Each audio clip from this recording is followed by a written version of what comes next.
গ্রামে এসে যদি গ্রামীণ খাবার গ্রামীণ জীবনই উপভোগ করতে না পারি তাহলে তো জীবনের 16 আনাই অপূর্ণ থেকে যাবে। আসসালামু আলাইকুম। বাড়িতে যাব তাই ব্যাগ গোছাচ্ছি। আমি নিচ্ছি মাত্র 4টা জামা, ব্যাগের এক কোনায় পড়ে থাকবে আর পুরো ব্যাগ ভর্তি আমার 2 মেয়ের জামা কাপড় নেব আর ওদের অন্যান্য জিনিসপত্র। তারপরে নিচ্ছি আমার ছোট মেয়ের জন্য কয়েকটা কাঁথা আর নিচ্ছি কতগুলো ডাইপার, মানে যে যত ছোট তার কাপড় চোপড় তার জিনিসপত্র বেশি হয়ে যায়। আর এগুলো হচ্ছে আমার বড় মেয়ের জামা কাপড়। প্রতিবারই এক সপ্তাহের উদ্দেশ্যে থাকার জন্য বাসা থেকে বের হই, কিন্তু বিশ্বাস করেন যে মায়ের মুখটা দেখে মা যখন বলে যে আর 2 দিন থেকে যা, তখন না চাইতেও আরো এক সপ্তাহ বেশি থেকে যেতে হয়। তবে এবার চাইলেও আর থাকতে পারবো না, কারণ আগে একটা বাচ্চা ছিল, একটা বাচ্চা নিয়ে চলে আসতাম, আর এবার হয়েছে 2টা। একা একা আসা আর সম্ভব না। আর এটা হচ্ছে ভিজে টিস্যু, ছোট মেয়ের জন্য লাগবে। বাড়িতে গেলে কারেন্ট খুবই সমস্যা করে, তার জন্য ফোল্ড করা একটা ফ্যান নিয়ে নিয়েছি। আমি আমার নিজের জন্য এই ছোট্ট একটা ব্যাগ নিয়েছি, এখানে আমার মোবাইল রাখবো আর আমার কিছু সাজুগুজু করার জিনিসপত্র রাখবো। সকাল সকাল 2 মেয়েকে ঘুম থেকে টেনে ওঠালাম। এবার ঈদের আগে বেশি ছুটি পাওয়া। আগে রাইসার নানি বাড়ি যাবো, পরের দিন রাইসার দাদা বাড়ি যাবো। মা তো আগেই ফোন করে বলে রেখেছে দেশি মুরগির ঝোল রান্না করেছে আর চিটি রুটি পিঠে বানিয়ে রেখেছে। এটা আমার সব থেকে পছন্দের একটি খাবার। 72 সালের ঘটনা আমি জানি না। হাজবেন্ড ওয়াইফ একসাথে বাইকে করে যাচ্ছিল, পরে ওয়াইফ মাও আমাদেরকে ট্রেনে যেতে বলছিল আর ও বাইকে করে যাবে। ট্রেনে তো অনেক সময় অ্যাক্সিডেন্ট করে, তখন বললাম কার কোথায় মৃত্যু লেখা আছে এটা যদি সবাই জানতো তাহলে রাস্তাঘাটে আর কেউ গাড়ি চালাতো না। আসলে আমরা সবাই মিলে এই প্রথম বাইকে করে বাড়িতে যাচ্ছি। 5:30টায় বের হতে চেয়েছিলাম, 6টা বেজে গেছে। 6টার সময় আমরা এখন রওনা দিচ্ছি।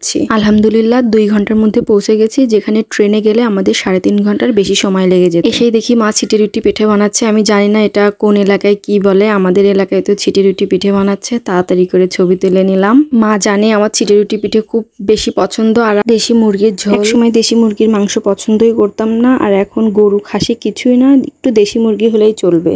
আর এই যে এটা হচ্ছে কদবেল মাখা, আমার ছোট কাকির গাছের। আমি এসেছি তাই একটা কদবেল দিয়েছে, আমার ভাই সেটা মাখিয়ে দিয়েছে। আমি বাড়িতে আসছি তাই আমার জন্য গাছ থেকে জাম, কাঁঠাল, আম এগুলো সব পেরে রেখেছে। পরিবারের এমন ভালোবাসা টাকার কাছে মূল্যহীন। কাঁঠালটা অনেক বেশি বড় ছিল। আমি যখনই ঘরে ঢুকি আগে কাঁঠাল পাকার ঘ্রাণটা নাকে এসে লাগে। কাঁঠালটা 4 খণ্ড করবে, আমার আরো 3টা কাকি আছে তাদেরকে দেবে। যে কোনো জিনিসই ভাগাভাগি করে খাওয়ার আনন্দটাই অন্যরকম। বাড়িতে গেলে কোনো রকম বাচ্চা 2টাকে মার কাছে দিয়ে সারা বাড়ি ঘুরলি দিয়ে বেড়াবো, কোন বু তরকারিতে নুন দিয়েছে আর কোন বু তরকারিতে নুন দিই তাই দেখে বেড়াবো। মানে মুরগির পা থির থাকবে তা আমার পা থির থাকবে না। আমাদের বাড়ির পাঁচিলের সাথে এই যে একটা বড় পুকুর রয়েছে, সিঁড়ি আছে পুকুরে। বড় মেয়ে নানি বাড়িতে আসলে তো আর হাত পা এক্সট্রা গজায়, সে তো এখন আর মাটি দিয়ে হাঁটবে না, যদি পারে তো আকাশ দিয়ে উড়ে উড়ে বেড়াবে। এই দিয়ে ওর পুকুরে 3বার গোসল করা হয়ে গেছে।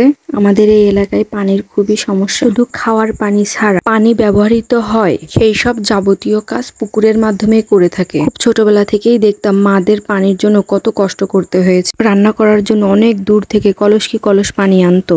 টিউবওয়েলের পানিতে এত পরিমাণে আয়রন, ওই পানি যে দিক দিয়ে যাবে সেই সব স্থান সব লাল হয়ে যেত। পানি পিউরিফাই করার জন্য সরকারিভাবে একটা টিউবওয়েল করে দিয়েছিল, কিন্তু সেটা কিছুদিন পরেই বন্ধ হয়ে যায়। এখন মারা এইভাবেই পানি পিউরিফাই করে এটা খায় আর রান্না করে। আমার একমাত্র চিকনা ভাইটা গাছে উঠেছে আম পাড়ার জন্য। আশা করি সবাই ভালো থাকবেন, সুস্থ থাকবেন।